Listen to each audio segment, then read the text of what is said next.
WebTV Corona Watch and our Day 4 coverage of the lockdown in Lagos, FCT and other parts of the country. We bring you updates on the impact of the coronavirus pandemic on the global, African and Nigerian economy.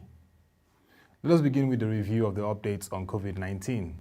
At the global level, confirmed cases remain over 1 million, with well over 53,000 deaths.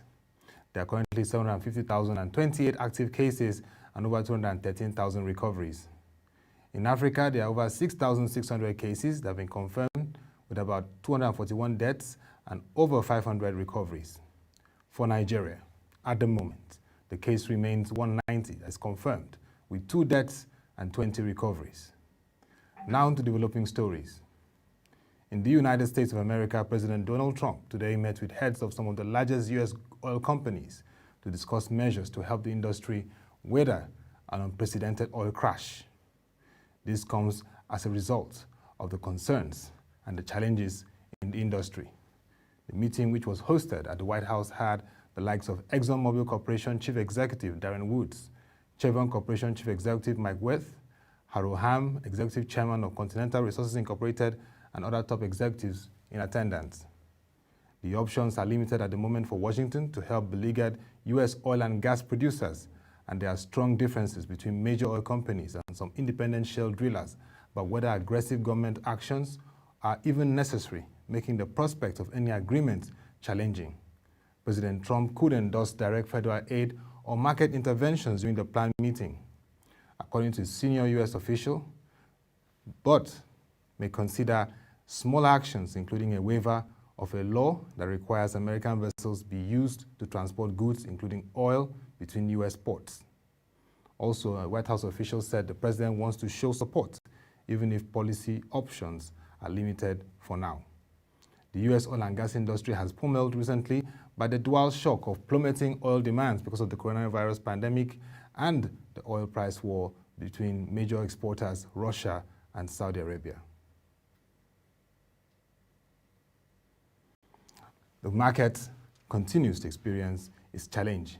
The oil prices has plunged this week to above $20 a barrel, the lowest level in nearly 2 decades.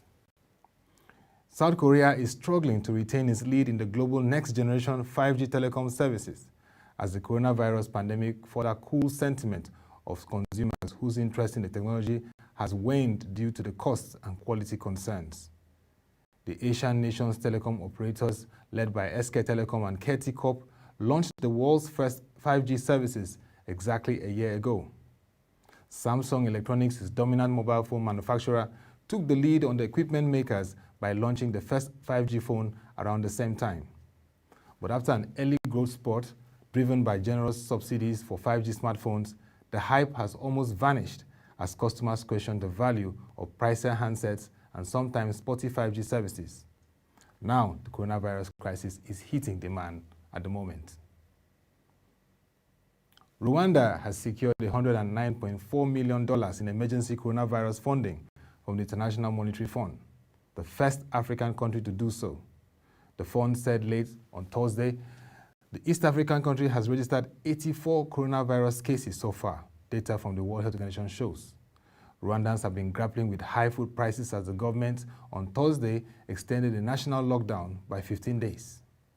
The COVID-19 pandemic has grounded Rwanda's economy to a halt, creating an urgent balance of payment need, Tao Zhang, IMF Deputy Managing Director, said in a statement. The loan, which comes under the Rapid Credit Facility, will help alleviate pressure on trade, tourism and foreign exchange reserves, while enabling greater health spending, the funding announcement said. While Rwanda was the first African country to secure this kind of coronavirus funding, the global leader said on Twitter it was working hard on other requests. Rwanda, which is heavily reliant on tourism to boost its foreign exchange reserves, last month closed its borders to travelers as a part of a broader lockdown designed to curb the spread of the disease. This pandemic has already started showing effects on tourism, air transportation, conferences that have been stopped, affecting hotels, restaurants, and others, Rwanda Finance Minister Uziel Ndagijimana told Rwanda State Radio yesterday. Both import and export markets have also been affected, he added. The IMF is projecting Rwanda's GDP growth this year to tumble to 5.1%. Last year, growth hit 9.4%, according to government data. Now to the World Health Organization African Regional Office. The Regional Director, African Region for the World Health Organization, Dr. Masashidi Moeti, says the health systems in Africa before COVID-19 were a bit weak, with minimal supplies of ICU equipment and ventilators. She said, "We are working with countries to estimate their needs and capacities." According to her, WHO is working with other major supporters of research and in-country experts to coordinate participation and how countries can increase their clinical trials in the continent. She acknowledged that there is a big gap in the number of ventilators across the countries in the region, which will require strategic financing to address. The director called for coordinated steps to finance the purchase of more ventilators and strategies to ensure that the global lockdowns does not affect their transportation into the continent from manufacturers in America, Asia, and Europe. This will also call for local content engagement in the continent, looking at the manufacturing of ventilators. Just to remind you that ProShare, Nigeria's leading financial information hub, as part of its responsibility to providing credible, reliable, and accurate data and analysis to the investment community and the general public in the wake of the COVID-19 pandemic, has launched the Corona Watch. According to Reshu Baga, the Chief Technology Officer at ProShare, the platform was developed as part of the commitment to ensuring credible, reliable, and timely information is available from verified sources to the general public.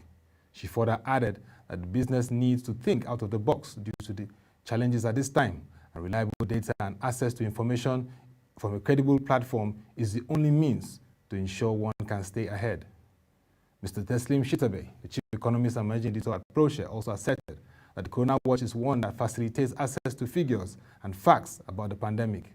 According to him, the economic desk of ProShare commenced commentaries around the subject Coronomics in February 2020 to assess and analyze how governments, corporates, and individuals are dealing with the pandemic.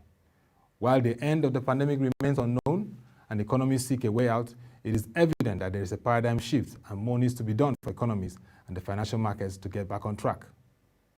For comments, feedback, and inquiries about the Corona Watch, kindly send an email to research@proshareng.com.